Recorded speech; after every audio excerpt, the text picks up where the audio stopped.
Senate has approved what they're calling phase 2 of the coronavirus relief package. That package includes free testing for the virus as well as paid emergency leave. But not everyone in the Senate was on board with the relief measure. Joining us right now on the phone is Senator Marsha Blackburn, one of 8 who voted against. Senator, how are you? I am doing well. Thank you. Lots of questions given the health and now economic crisis that this is turning into about your decision. Can you explain it?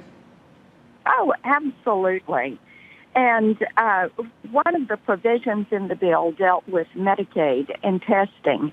And for states that were non-expansion states on Medicaid, it adversely impacted our state. And Tennessee is one of those.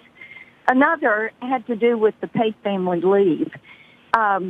This is something that our small businesses, and I talked to dozens of small businesses, and this is something that makes it very difficult for them. I was talking with a small business owner last night and going back through the provisions with him, and he said, you know, there are a lot of people like me that are just going to have to lay people off. And so they were in the process of looking at that, the reason being it was something that they could not afford to do. And they were not prepared for this. They had healthy businesses.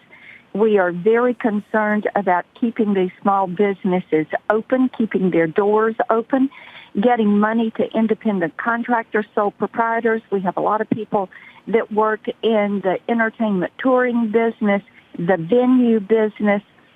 I talked with theme parks yesterday, and, you know, there are some concerns with how this was going to adversely impact. I'm one of those. I supported using the payroll tax cut, the unemployment insurance system. That employment security system is in place. It is integrated, and that would have been my preference. And I think we have to realize, too, we did the $8.3 billion. That was the first package out. Then the second package was the $50 billion that came through with the emergency declaration. Right. This was the third package, and now we're working on a fourth package. Well, that's what I was going to say, Senator. I mean, this is going to be a patchwork of packages over time, clearly. That's correct. But part of the question, therefore, is, and maybe you knew going in that this was going to be, that being against it meant it was still going to go forward. So I don't know. We're still trying. That's right. We're still trying to work these provisions out. I was talking with CMS last night. We are trying to work out this paid leave so that these small businesses do not have to shut down. We need them to be able to come roaring back because we have got to defeat this. This came out of Wuhan, China. They knew they had it. They were not transparent. We've all heard those stories. We've got to defeat this, and we've got to preserve the economy. So, you know, Senator, let me ask you about a different idea. I had written a piece in the New York Times yesterday, Senator, that effectively suggested we create a bridge loan for every company in America, full stop. And this could cost trillions as long as you keep 90% of your employees on the payroll. Senator Schumer was just asked about that plan that I wrote about on Morning Joe. I want to play you what he had to say. I'm all for it with one caveat. That loan can be forgiven if and only if they keep all their employees. All their employees. You don't want to give them, you don't want to give them a loan and then they fire half the employees and they're out of work. But again, it's something that we're working on. Mark Warner on our side of the aisle is doing a good job coming up with a plan. We've been talking to not only Mnuchin on this, but Powell, but it's a very good idea. My plan kept 90%. He's saying 100%. What's the number for you? This is something that I think you look at things in 3 buckets. You have health assistance, food assistance, and financial assistance. And what you need to do is stabilize and assist to the point that you can bridge this gap because these companies did nothing wrong. Now, zero interest SBA loans is something that we are working on right now. so that people have the ability to bridge this period of time, whether it ends up being 2 months or 3 months or 6 months. But do you believe that those loans should only be made if companies keep their employees on the payroll, or are you prepared to make those loans irrespective? There should be criteria, and there should be criteria with keeping people on the payroll. I have talked to some businesses who said, look, especially in the restaurant industry, we've got, I think it is 15 million people that work in the restaurant industry every day. And they had moved to patio seating. They were doing maintenance and repairs that needed to be done inside the restaurant. They were doing certain cleaning. They had set up takeout and delivery. So they have adjusted to keep people on the payroll. Right. Keeping people working, I think, is an important component. What do you make of bailouts for larger companies? Obviously, we're talking about the airlines. We're talking about Boeing. But also, we're talking about the cruise line industry, which is not technically domiciled in the United States, doesn't pay taxes in the United States. What should happen?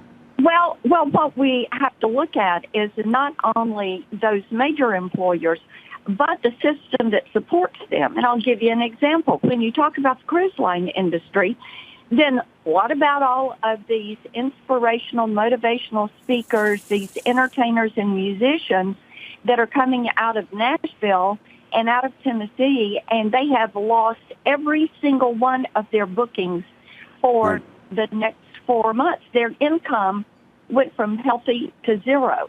So you can't just segment it and say, like, is there something, though, that we should be asking for? Because the other issue is, and I think the 2008 crisis proved this, the politics of bailouts are ugly.